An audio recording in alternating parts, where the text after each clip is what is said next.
Amén. Pueden tomar asiento, hermanos. Dios los bendiga. Pueden pasar, jóvenes. Muchas gracias. Gracias. Qué linda la alabanza. Muy contemporánea, ¿verdad? Muy de nuestro tiempo. Gracias al Señor. Muy clásica para que me entienda mejor. Ya se ha modernizado tanto la alabanza que se extrañan esos hermosos coros, hermanos. Con esos coros yo crecí, con esos coros yo me convertí al Señor, hermanos, de mis tiempos. Así que me deleito mucho. Bendiciones para todos ustedes. Antes de entrar en la palabra, quiero nada más darles información, hermanos, de lo que pasó esta mañana.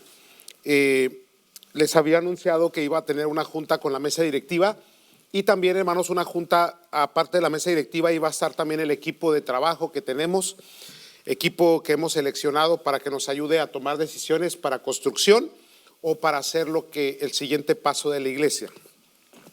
Entonces quiero nada más pasarle la información para los que no estuvieron en la mañana. Si usted estuvo en la mañana, pues se va a familiarizar con ello, o tal vez si estuvo, a lo mejor estaba trabajando y no se dio cuenta que se informó, hermanos. Estuvimos conversando sobre la economía de la iglesia, y ya les había hablado que una vez que termine la pandemia, pues no tenemos mucho el deseo de volver aquí adentro. La razón de ello es porque tendríamos que volver a quebrar los cultos, hermanos, y tendríamos que poner 4 cultos, tal vez hasta 5 ya, hermanos, y son bastantes. Creo ya que ya es el tiempo de movimiento. Tenemos la economía para hacerlo. En el reporte financiero que se dio, hermanos, pues la iglesia ha crecido. Hemos tenido muy buena forma de administrar, hermanos. Estamos muy bien, estamos muy saludables. Y creo yo que sí podemos hacer el movimiento. El equipo que se juntó esta mañana entre todos no fue una decisión por votación ni por nada, fue una conversación buscando la voluntad de Dios, hermanos. Pues quiero decirles que se decidió que esta semana vamos a meter la oferta para rentar o hacer lease.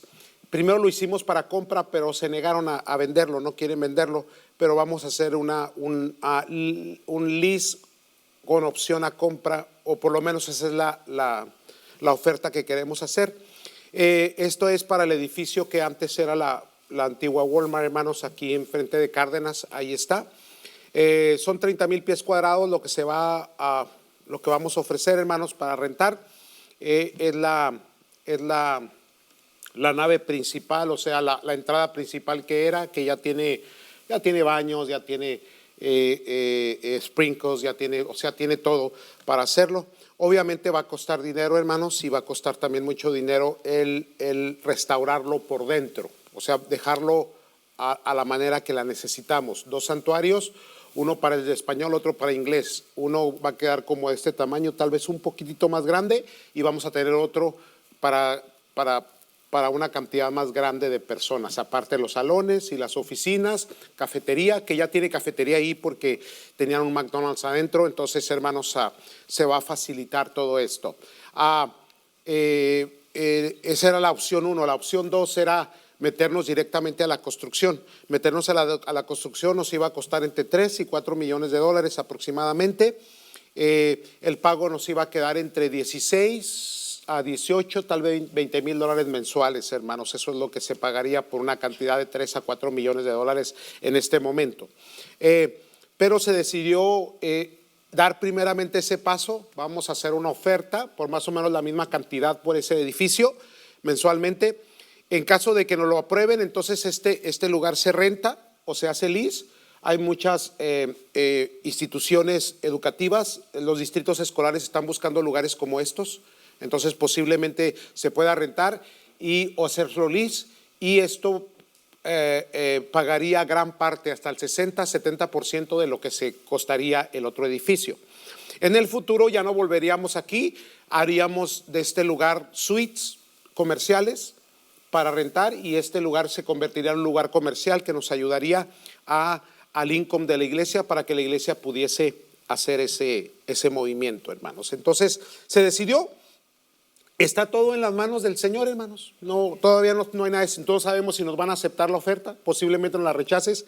¿Qué dijimos en la mañana? Dijimos el grupo, hermanos, que lo vamos a poner en oración, que vamos a meter la oferta. Si lo rechazan, vamos a considerar que fue de Dios, y entonces nos metemos a la construcción aquí. ya estamos hablando con los bancos para comenzar el trabajo aquí. Si no lo aceptan, vamos a considerar que fue de Dios y que Dios, hermanos, se va a encargar de ayudarnos con esto, con esta propiedad aquí, para que nos supla, para poder nosotros trabajar allá. De todas maneras, hermanos, en los próximos 2 años van a ser 2 años muy, muy apretados. Van a ser 2, 3 años de mucho. En la oferta que estamos haciendo, el movimiento sería para fin de año o para principios del 2022 ya. O sea, tenemos 6, 7 meses para poner la construcción bien, 6, 7 meses para prepararnos, para preparar el lugar también para ya sea hacerlo lis, para que otra compañía o un lugar comercial entre, un distrito escolar. No me gustaría ponerlo a las iglesias porque las iglesias nunca tienen dinero, entonces, y queremos rentarlo pues a una cantidad bastante fuerte. Estamos hablando de que ahorita el square feet está entre unos 50 a $2, imagínense. Entonces aquí tenemos 11,000 pies cuadrados en oficinas y en santuario. Entonces estás hablando de como 16, a unos 50 son como $16,000, $17,000 mensuales. Entonces muy pocas iglesias podrían, pero lugares comerciales sí, y el lugar es céntrico. Entonces esas son las opciones que hay. ¿Qué les voy a encargar, hermanos? Que hagan por favor mucha oración esta semana. Sí, hermanos. Otra cosa que fui exhortado, y sí tienen razón los hermanos, es que he sido muy blandito y hemos estado observando que la iglesia tiene la fuerza, tiene la economía, tiene el potencial, pero tenemos gente muy perezosa, muy inconstante. Ese es el problema que tenemos, y me exhortaron, me dijeron: hermano pastor, usted tiene que ponerse las pilas y poner el dedito un poquito más apretadito. ¿Ok? Hay líderes, hay maestros, hay directivos que no saben diezmar, no saben ofrendar todavía. Entonces vamos a darles 2, 3 meses para que se pongan al día, que sean participantes, miembros activos de la congregación. Si dejan de ser activos, entonces se les va a pedir: hermano, muchas gracias. Gracias por ayudarnos, gracias por ser tan bueno, gracias por aportar, gracias por ayudarnos, pero ya no lo necesitamos. Dios lo bendiga. Y yo sé que se va a oír un poquito así como, ay, qué gacho, ¿verdad? Pero necesitamos que la membresía sea activa. Sea activa, hermanos. Entonces, ¿en qué consiste un miembro activo? En que sea constante. Nosotros no nos metemos en sus cosas personales, ni en su economía, ni le preguntamos por su tax return, no preguntamos por nada, no. Lo único que nosotros vemos, hermanos, es, hermanos, en las cuentas que aparezca el nombre de la persona, que es una persona que está continuamente, ya sea pagando diezmos o dando ofrenda, no importa. Es lo conforme proponga en su corazón, lo importante es que aparezca. Si no aparece, entonces, hermanos, ya no soy yo en la mesa directiva la que dijeron: hermano, usted tiene que decirles que por favor ya no sean participantes. Y tienen razón, hermanos. Sí, en eso yo fallé, hermanos, en ser muy ¿cómo se dice la palabra, hermanos? Sí, hermanos, muy accesible, muy relajado. Cuando me decía, le decía: se va a poner bien, se va a alivianar. No, jamás. Entonces, hermanos, ya no podemos ser tolerables con esto. ¿Por qué? Porque viene una responsabilidad muy grande. El lugar, hermanos, aunque no nos vayamos y nos quedemos a construir, se van a ocupar poquito más de 20,000 mensuales solamente para el pago. Nomás para el pago. Todavía faltan salarios, mantenimiento. Hermanos, se necesita mucho dinero. Y la iglesia tiene el potencial, nomás que cuando estuvimos observando los números, nos dimos cuenta que ya crecimos. Había una entrada de como 215, 220 familias. Ahorita ya son más de 300. Imagínense, hermanos, 300 entradas que hay.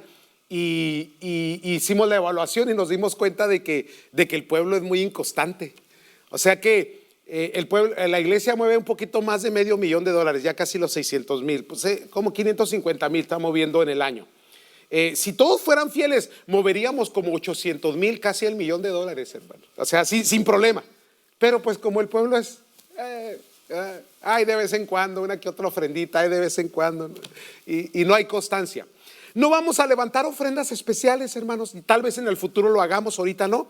Lo único que estamos haciendo es la evaluación para poder dar el sustento mensual y que la iglesia no sufra y no batalle. Por eso es que usted está mirando que cada domingo en la mañana hay alimentos. Ahorita va a haber nachos, consuman nachos.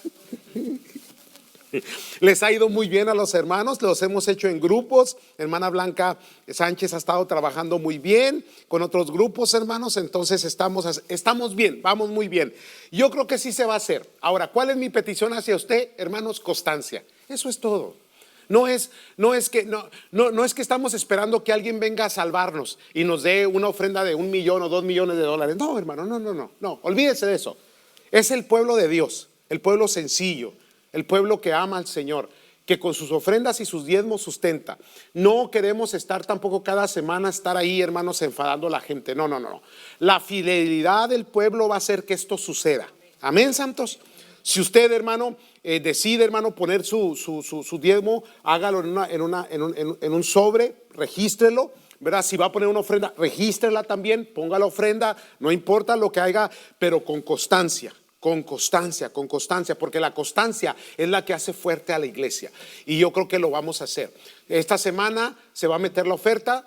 Si la aceptan, nos aventamos, hermano. Vamos a tener estos 6-7 meses de aquí a que termine el año muy trabajados. Y si no, hermanos, de todas maneras, si no la rechaza, no importa. Le entramos a la construcción ya inmediatamente. Hablamos con el arquitecto, buscamos los bancos y le metemos para darle. Así que no importa, no matter which way we're going, le vamos a dar de todas maneras. Amén. Sí, santos. ¿Oyeron? Sean fieles, por favor. Eso es todo lo que les pido. Nomás sean fieles. No les pido otra cosa. No les pido nada de lo que la Biblia nos dice que tenemos que hacer. Eso es todo. Nada más. Y el Señor nos va a ayudar y el Señor nos va a bendecir. Esta semana de oración. Si es posible, acompáñenme en ayuno, hermano. Póngalo en oración esta semana para ver qué va a pasar. Vamos a creer y vamos a confiar que lo que suceda viene de Dios.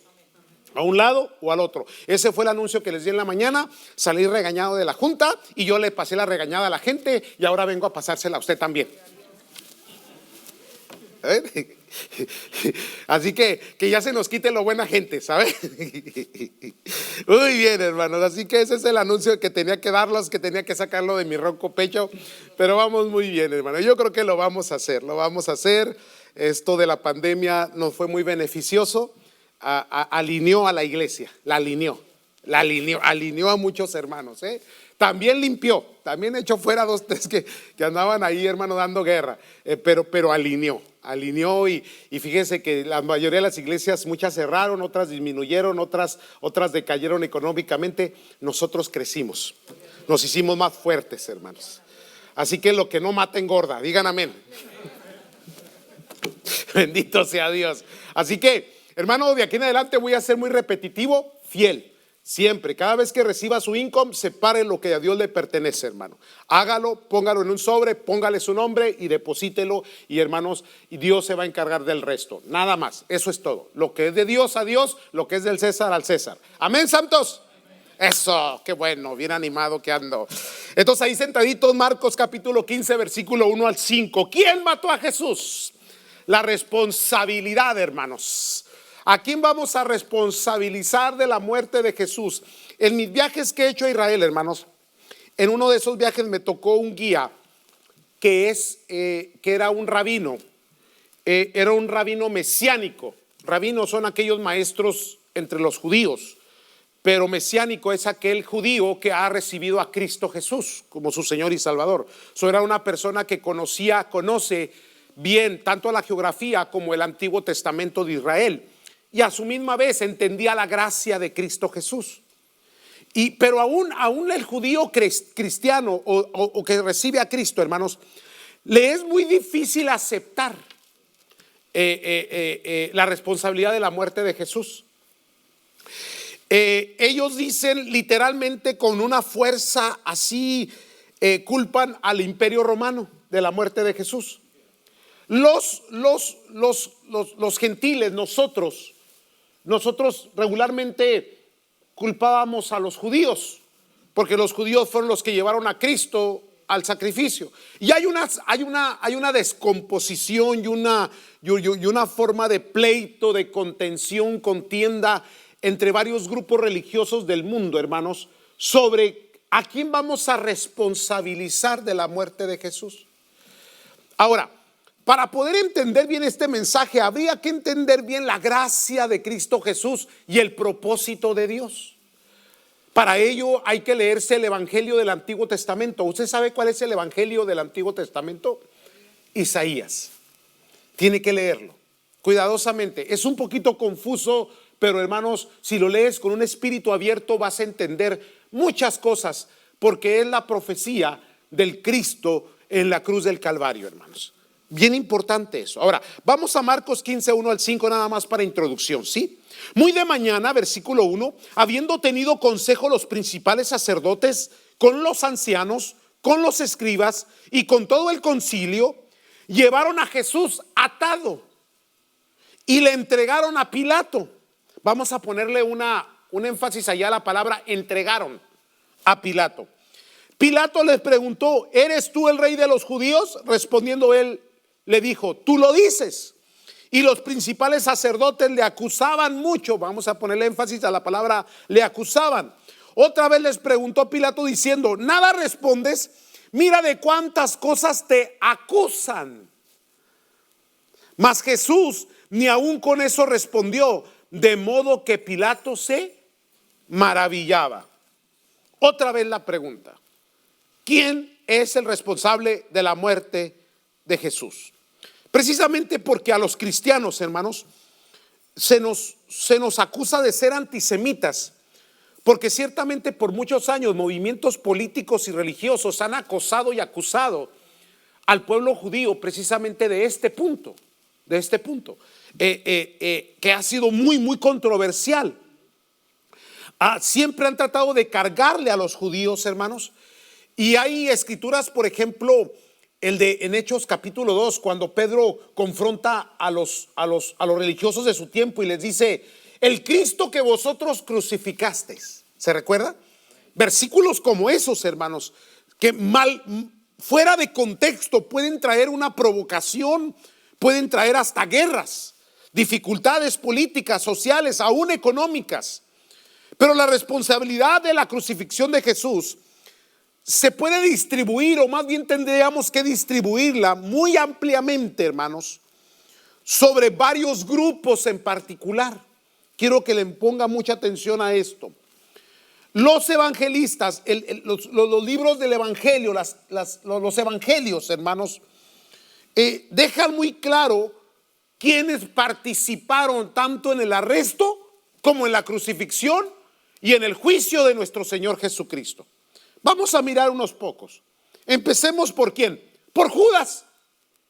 El primero y tal vez al que deberíamos de señalar sobre todo es a Judas. Ahora, Cristo ya había advertido y ya le había dicho a Judas, él ya había señalado que uno de los que le acompañaba lo iba a entregar. Entonces, se puede señalar, se puede acusar, se puede decir: aquí el causante de la muerte de Cristo es Judas. Ahora, viene una pregunta: ¿por qué Judas entregó a Cristo? ¿Porque era el hijo de perdición? Muy buena pregunta, respuesta bíblica. Pero ¿cuál fue la razón detrás de la entrega? ¿No fueron acaso 30 monedas de plata? ¿No fue la avaricia? ¿No fue la codicia de entregar a su Señor, con el cual había caminado, había visto los milagros, había partido su pan con él, había comido con él, le había acompañado en el ministerio, era parte del grupo selecto de los 12? ¿Y qué fue, hermanos? ¿Qué fue lo que este hombre tuvo en medio entre su relación personal con el Señor? Codicia. Mire bien, hermano, codicia. Ahora, ¿qué es lo que hace él? Él vende, entrega al Señor Jesús. Judas lo entrega ¿a quién? A los sacerdotes, a los fariseos, a los escribas de su momento. Ahora, pensemos, fíjese dónde lo voy a llevar, pensemos por un momento. ¿Por qué los sacerdotes, los fariseos, los escribas, los religiosos querían matar a Jesús? Primero preguntamos, ¿por qué Judas lo entregó? Ahora, ¿por qué los religiosos querían deshacerse de Jesús? Ya entré en calor, no me programaron los aires, así que... ¿Alguien me está escuchando? Por envidia. ¿Por qué le tenían envidia? Porque la gente lo seguía, lo escuchaba, porque las multitudes se amotinaban, porque él decía ser el Cristo, porque les robaba la imagen, porque la gente se iba detrás de él. ¿Recuerda cuando apareció Juan el Bautista? Y los fariseos, cuando vieron que la gente salía de los pueblos para ir al desierto a buscar a Juan en la predicación que él daba, ellos quisieron hacer de Juan partícipe de su propio movimiento, invitarlo. Y Juan, ¿cómo los confronta? Y les dice: víboras. Algo les dijo así, ¿no? Generación de víboras, dice. ¿Quién los enseñó a huir de la ira venidera del Señor? A hacer frutos, y los puso hasta, hermano. Y luego aparece Cristo y Dios les dice: sepulcros blanqueados, que le ponen carga a la gente que ni ustedes pueden llevar. No, estos pobres ingratos les iba como en feria. Ahora, ¿por qué? Porque no había honestidad en su corazón, porque lo que buscaban era el reconocimiento, el aplauso. Cuando el Señor enseñó sobre el ayuno, dijo: no sean como estos que se paran en las esquinas y que su semblante lo hacen verse decaído para ser reconocidos.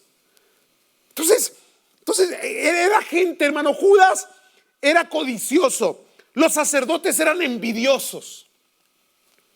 Piensen esto. Judas los entrega a los sacerdotes lo llevan a Pilato, ahí donde estábamos leyendo.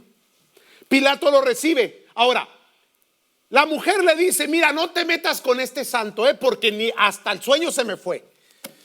Después trata de meterles a ¿cómo se llamaba? Barrabás. Ahora, ¿por qué Pilato aprobó el juicio y la muerte de Cristo Jesús? Porque lo mandó a azotar él. Por una razón. El primero fue por codicia, el segundo fue por envidia. Estamos hablando de los grupos. Ahora el tercero es por miedo. Primeramente le tuvo miedo a él, pero después la turba comenzó a gritar: crucifícale, crucifícale. Y la turba, que era el pueblo judío, el pueblo de Dios, ahora estaban, ese mismo pueblo que una semana antes estaba diciendo: bendito el que viene en el nombre del Señor, ahora están diciendo: crucifícale, una semana después. ¿Cómo cambia la gente, verdad? Ahorita son, mañana quién sabe. Bendito sea aquel y glorioso aquel personaje, aquel hombre, aquella mujer que no cambia por cualquier situación. Dice el Salmo 15. ¿Me están siguiendo, santos? Entonces, Pilato, ¿por qué aprueba la muerte de Jesús? Por miedo. Miedo a perder su posición política, miedo a la turba, miedo a que se le salga de las manos la situación. Aún con la amenaza, aún cuando cuestionaba, aún cuando el juicio encontró que no se le hallaba ningún delito, ¿por qué llevarlo a la cruz? Pero por quedar bien con el pueblo, por quedar bien con el César, por quedar bien con su sistema político, pues crucifíquenle y nos quitamos el problema. Fíjense bien cómo vamos. El primer grupo por codicia, el segundo grupo por envidia, el tercer grupo por miedo. Hay un cuarto grupo aquí: la multitud. ¿Por qué la multitud gritaba: crucifícale, crucifícale, crucifícale? ¿Por qué? A donde va Vicente, allá va la gente. ¿No se ha puesto a pensar que gente jala gente, no importa qué se haga? ¿No se ha dado cuenta en las redes sociales que lo que lleva muchos likes, todos entran ahí por morbo, por a ver qué dicen, a ver a quién acusan, a ver a quién apedrean, pero de alguna manera hay que ser partes. Eso se llama histeria. Se llama hacer lo que los demás hacen, ser parte del montón. Aquí viene algo para ti, hermano. No se te olvide que tú eres diferente. Cristo te hizo diferente. Él tocó tu vida, salvó tu alma y te sacó del montón. Y te dijo: tú eres especial, mi hijo amado, yo te perdono todos tus pecados y ahora eres príncipe. Aleluya. Qué tremendo, ¿no, hermanos? La histeria, el movimiento de la gente, lo que la gente practica, lo que la gente dice, todos van y lo hacen y lo practican. Tú no puedes hacer lo que tu vecino hace. Tú no puedes hacer lo que el mundo te dice que tienes que hacer. Tú no puedes ser practicante ni puedes ser partícipe de lo que las multitudes hacen, dicen, provocan. Porque tú eres del reino de los cielos, no eres de este mundo. Eres de Cristo, no se te olvide. Se nos olvida porque como estamos en el mundo, caminamos en la sociedad, en la economía, en el sistema socioeconómico que nos rodea, a veces nos absorbe, nos toma. Entonces tenemos a la multitud con histeria. Recapitulemos: Judas por codicia, los sacerdotes por envidia, Pilato por miedo, la multitud por histeria. Pero queda otro grupo todavía. ¿Quiénes fueron los que al último lo llevaron? Los del crimen literal, los que verdaderamente lo hicieron, los soldados. Ahora, los soldados llevan a Cristo a que cargue la cruz después de haber sido azotado. Y cuando llegan al monte de la calavera, según el texto, ahí lo crucifican. Tenían que asegurarse que muriera. Al siguiente día era un evento religioso, día de reposo. Más tarde llegan, le quiebran las piernas a los dos, pero me encuentran que el que está en el centro, que es Cristo, ya está muerto. Pero para asegurarse, le lanzan con una lanza lo cortan para estar seguro de que haya un desangramiento total. Dice que salió sangre y ¿qué? Y agua. Tiene otro significado que hablaremos después. Ahora, ¿por qué los soldados lo hicieron? Fíjese que todos tenían una razón, tenían algo. Vuelvo a repetir: Judas la codicia, los sacerdotes la envidia, Pilato el miedo, la multitud la histeria colectiva. Pero los soldados, ¿por qué? Porque eran soldados, por obediencia. Porque si no lo hacían les costaba la vida. Porque al soldado se le da una orden y cumple. Ahora,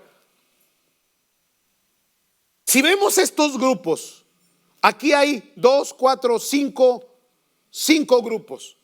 ¿A quién vamos a responsabilizar de la muerte de Jesús? Vaya conmigo a Juan capítulo 10, versículo 14. Y ahorita volvemos a estos grupos. Porque dentro de estos grupos vamos a encontrar algo bien interesante que les voy a dar. Pero primero hay que buscar el responsable. ¿Quién es el responsable? Hay que designar el responsable entre estos 5 o 6 grupos. Tal vez más. Los participantes. ¿A quién vamos a señalar? Pero Juan capítulo 10, versículo 14 en adelante. ¿Ya lo tienen, santos? El versículo 14 dice: yo soy el buen pastor y conozco mis ovejas y las mías me conocen. Me detengo aquí un momento. ¿Cuántos son de Cristo? Bueno, usted oye la voz de Cristo y obedece a Cristo porque usted es de Cristo. Amén. Muy bien, vamos adelante. 15. Así como el Padre me conoce y yo conozco al Padre y pongo, ¿qué dice ahí su Biblia? Mi vida por las ovejas. Ahora, pongo, yo ofrezco, yo doy mi vida por los que yo elegí. Por eso le digo, usted no es del montón. Cristo lo vio a usted, lo eligió a usted, lo amó a usted. Habiendo tanta gente, ¿por qué? No me pregunte, no lo sé, pero Cristo le amó a usted. Ahora, ¿cómo responde usted al amor de Cristo Jesús? Pregunta que se queda en el aire. 16. También tengo otras ovejas que no son de este redil. Aquellas también debo traer y oirán mi voz. Porque los que son de Cristo oyen la voz del Señor, hermanos. Y habrá un rebaño y un pastor. Versículo 17. Por eso me ama el Padre, porque yo pongo mi vida para volverla a tomar. Leamos otra vez. Versículo 17. Por eso me ama el Padre, porque yo pongo mi vida para volverla a tomar. Versículo 18. Nadie que me la quita, sino que yo de mí mismo. Lo ha repetido 3 veces. Él quiere aclarar que no es que alguien preparó o anticipó su muerte. Fue el Dios de los cielos. Él mismo, yo la pongo, yo la doy, nadie me la quita. Era un plan divino. Y todos estos grupos son participantes del plan divino. Y aún Judas fue instrumento de Dios. Porque hasta el diablo se vuelve instrumento de Dios cuando Dios quiere. ¿Siguen aquí? Nadie me la quita, sino que yo de mí mismo la pongo. Tengo poder para ponerla y tengo poder para volverla a tomar. Aquí está la profecía de su resurrección. Yo la doy, pero cuando ya la dé, ahora la vuelvo a retomar y Cristo resucita de entre los muertos al tercer día. ¿Están entendiendo esto, hermano? Qué linda esta escritura. Este mandamiento recibí de mi Padre. Volvemos a los grupos. Entonces no podemos señalar a los grupos, pero todos los grupos son participantes y son culpables. ¿Quién crucificó a Cristo? Le voy a decir algo. Todos entramos en estos grupos. Y si vemos lo que está detrás de cada movimiento, no son otra cosa sino pecados. Judas, codicia. Si dejas que la codicia te atrape, te olvidarás de Cristo Jesús. Te olvidarás de tu compromiso, como le pasó a Judas. Si permites que la religión haga de ti una conciencia cauterizada, en donde vienes a darte golpes de pecho y después te olvidas de la realidad de Cristo en tu vida, de la presencia de Dios. Pecado. Y no solamente eso, pero las envidias. El primero fue codicia, el segundo fue envidia, el tercer grupo, el miedo, temores mal infundados. Dígame si no la pandemia reveló los verdaderos miedos de la gente. Aleluya. Se andaban escondiendo de la calavera. ¿En serio? Había gente que se escondía de ella. Miedos. Miedo a todo. Miedo al exterior, miedo al interior, miedo a la gente, miedo por todos lados, miedos. Histeria. Fíjese que todos en algún momento hemos sido partícipes de todos estos. ¿Qué significa? Que al último todos somos responsables del sacrificio de Jesucristo. ¿Quién mató a Cristo? No fue el soldado que le enterraba los clavos. Eras tú en el soldado. Tú crucificaste a Cristo. ¿Qué crucificó a Cristo? Tus pecados, porque era la única forma de ser perdonados. Qué hermoso. Su amor, su gracia, su misericordia. ¿Por qué los soldados? Por cumplimiento. ¿Que por qué no sirvo al Señor? Porque mi mamá me dijo que no, que usted es así, usted se queda así. ¿Por qué no viene a la iglesia? Es que mi esposa no me deja. Ándele pues, quédese ahí. ¿Qué le vamos a hacer? Tiene que cumplir. ¿Cuántos me están entendiendo? De alguna manera entramos dentro de estos grupos, hermanos. Y estos y otros muchos pecados son los que sacrificaron a Cristo Jesús. Y Cristo no fue obligado. Aunque lo llevaron con ataduras, Él podía librarse. Aunque lo azotaron, Él podía librarse. Aunque estaba en la cruz agonizando, Él podía librarse. Pero no lo hizo por amor a mí y a usted, hermano. No solamente a estos grupos, pero a toda la humanidad. Por ese sacrificio usted y yo tenemos salvación y vida eterna, santos. Entonces, cuando hagan la pregunta, ¿quién lo sacrificó? Nadie. Hay que leer esa escritura de Juan capítulo 10. Nadie me quita la vida, yo la pongo. La pongo y también la vuelvo a tomar. Porque el Señor lo hizo por amor a mí y a usted, hermano. Por ello es que no podemos vivir vidas descuidadas. Por eso es que tenemos que dejar y abandonar nuestra vida pecaminosa que vivíamos antes, el pecado, y vivir para el Señor, hermanos. Porque solamente en el Señor y solamente en Cristo hay la salvación y la vida eterna. La última escritura, la del estribo, y nos vamos. Amén, santos. Romanos 8:31. Romanos capítulo 8 es una linda escritura que usted tiene que leer, hermanos, cuidadosamente. Pero llega el momento en el capítulo 8, versículo 31, donde el apóstol Pablo dice, discúlpeme, capítulo 8, versículo 31. ¿Qué pues diremos a esto? 8:31 dice, ¿qué pues diremos a esto? Si Dios es por nosotros, ¿quién contra nosotros? Mire, me detengo aquí poquito. Dios será nuestro enemigo, no porque Él quisiera, sino porque Él es un Dios santo y nosotros éramos pecadores. Y estábamos enemistados. Estábamos lejos de Dios. Nunca olvide la obra redentora de Cristo Jesús. Él te acercó al Padre. Él tomó la santidad de Dios y la pecaminosidad tuya, quitó tus pecados, te santificó y te hizo apto para estar en la presencia del Señor. Nunca olvides la obra redentora de Cristo Jesús. Por eso es que ahora puedes decir lo que este versículo dice.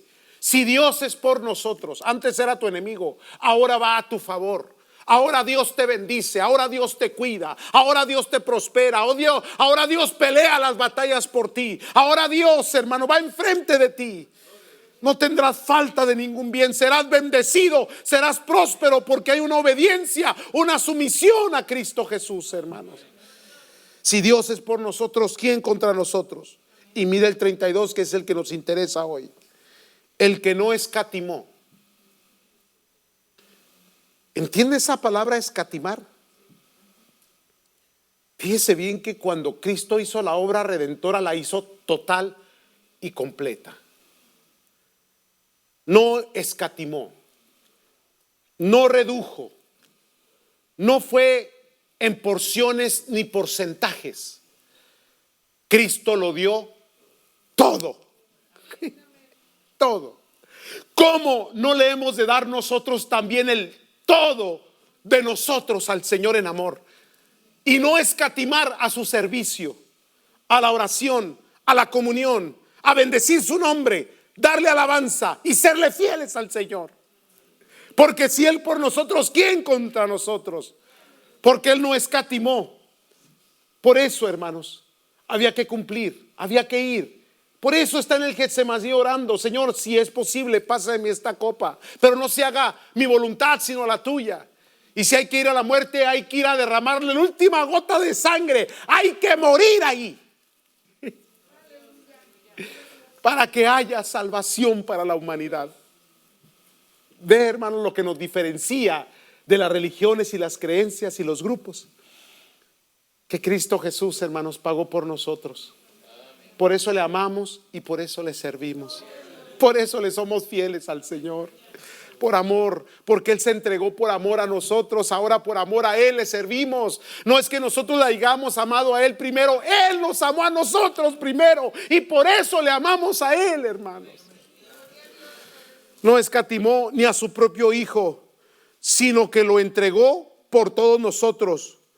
¿Cómo no nos dará también con Él todas las cosas? Adoptados somos hijos del Señor por Cristo Jesús, hermanos. Y ahora como hijos amados, pues hermanos, hasta lo que a mí me incomoda también a veces, consentidos del Señor. Esos son ustedes. Dios los consiente tanto y los bendice tanto. Yo digo, Señor, suénatelos. Y no, Dios. Entonces, si a mí me regañaron, yo voy a regañar a Dios, Señor. Papá, decía mi nieta, papá. ¿Verdad que sí? Cada rato llega y me abraza y me dice, tata, papá, mamá y papá, papá. Ay, sí. ¿Cuánto Dios nos ama, hermano? ¿Cuánto Dios nos ama?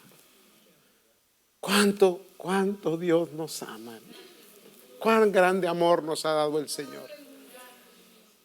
Y ese sacrificio, hermanos, esta celebración de esta semana, llévela en su corazón, hermano.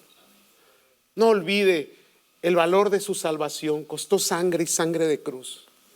No olvide el perdón de sus pecados. No olvide lo maravilloso que ha sido Dios para su vida, hermanos. Y sírvale con amor. Sirvámosle, hermano, y celebremos su crucifixión, pero celebremos también su resurrección en el nombre de Cristo Jesús. Amén, amados. ¿Cómo no nos dará Él todas las cosas en Cristo Jesús? Él va a bendecir su vida. Pónganse de pie, vamos a orar, hermanos. ¿Quién mató a Cristo Jesús? ¿Quién lo llevó a la cruz? Usted y yo juntos, hermano. Eterno Dios, maravilloso Señor del cielo. A veces nos descuidamos y se nos olvida, Señor, cuán grande amor has manifestado para con nosotros. Nos volvemos en la rutina, en las actividades diarias y por algún momento desviamos el entendimiento, Señor, la comprensión de lo que verdaderamente significa ser salvos. Lo que verdaderamente significa nacer de nuevo. Lo que verdaderamente significa, Señor, el amor tuyo manifestado a nuestros corazones y a nuestras vidas. Sabiendo que no somos merecedores, Señor, que pecadores éramos, que caminábamos en nuestros delitos, en nuestros pecados, en nuestras ambiciones, en nuestros celos, en nuestras contiendas. Y de ahí, Señor, tu mano de gracia nos alcanzó. Tu sangre nos cubrió, Señor, y perdonó todos nuestros pecados y nuestras faltas. ¿Cómo no te hemos de servir, Señor? ¿Cómo no te hemos de amar? ¿Cómo no hemos de hacer todas nuestras fuerzas, poner toda nuestra integridad, toda nuestra disciplina para servirte a ti, para amarte a ti, Dios? Si en algún momento hemos sido faltos, perdona nuestras faltas, Señor. Si hemos sido inconstantes, perdónanos y ayúdanos. Y ayúdanos a entender, Señor, cuál es nuestra posición y qué es lo que tú has hecho por nosotros, y que no se nos olvide. Y que en todo momento, en todo tiempo, en todo lugar te sirvamos y te amamos, Señor. Y no vayamos a caer en la red del enemigo ni en la piedra de tropiezo que el enemigo ha puesto. Bendice a las familias, los hogares, los matrimonios. Cuídanos, guárdanos, protege, bendice a nuestros hijos. Pon tu mano poderosa sobre nosotros, oh Dios, y bendiga, Señor, a su pueblo. Porque ese sacrificio ha abierto a los cielos por nosotros. Porque acceso tenemos al trono de la gracia, Señor, para alcanzar el oportuno socorro. Porque somos gente bendecida y gente próspera por ese sacrificio. Porque aún la sanidad de nuestros cuerpos ha llegado, Señor, a nosotros. Porque ha habido descanso y ha habido paz. Porque ese sacrificio lo ha hecho todo por nosotros, Dios. Gracias, te amamos, te servimos. En el nombre maravilloso de nuestro Señor y Salvador Jesucristo. Gracias te damos, Señor. Te servimos, te amamos. Gloria a ti, Señor Jesús. Gracias te damos, Dios, te adoramos. Te adoramos, te adoramos, te adoramos, te adoramos, te adoramos, te adoramos, Señor. Te honramos, Padre. Gracias te damos, Señor. Gracias te damos, Dios. Bendito sea tu santo nombre, Señor. En Cristo Jesús. Amén, Señor. Amén. Gracias al Señor, hermanos. Este tiempo es un tiempo muy favorable, aceptable para hablarle del Señor a la gente. Hábleles de Cristo, hermanos. Comparta la gracia del Señor Jesucristo en su vida.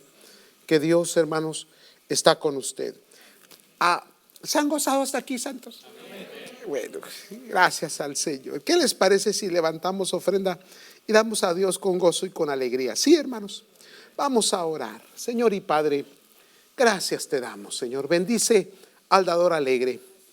Bendice a tu pueblo que con alegría y gozo en su corazón, Señor, participa de la dádiva, del sustento de tu casa. Sean prósperos, sean bendecidos, no tengan falta de ningún bien. En el nombre de Cristo Jesús, gracias te damos, Dios. Amén, Señor. Amén. Pueden pasar, hermanos. Recuerde que todavía a causa de esto, hermanos, que no se ha ido todavía la cuestión de la pandemia, pues seguimos haciéndolo todo de esta manera. Usted pasa, deposita y vuelve a su lugar. Mientras ustedes pasan, anuncios importantes, hermanos. En la semana que entra es día de resurrección, hermanos. Entonces quiero decirles que tendremos nuestro primer servicio a las 6 de la mañana. ¿Están invitados? ¿Están invitados, hermanos? Yo sé que a ustedes les gusta el domingo por la tarde, está más tranquilo, menos gente, más cómodo. Hay talento, luego tenemos el talento de misiones también la semana que entra, hermanos. Las pupusas, a comer pupusas toda la semana. No hay que descuidar misiones, hermanos. Y hermanos, el primer servicio será a las 6 de la mañana. Tendremos la Santa Cena. Más adelante vamos a mover ya la Santa Cena al miércoles en la noche, hermanos, del primer miércoles de cada mes, y el domingo en la noche también. Después les voy a estar anunciando ya pronto, hermanos.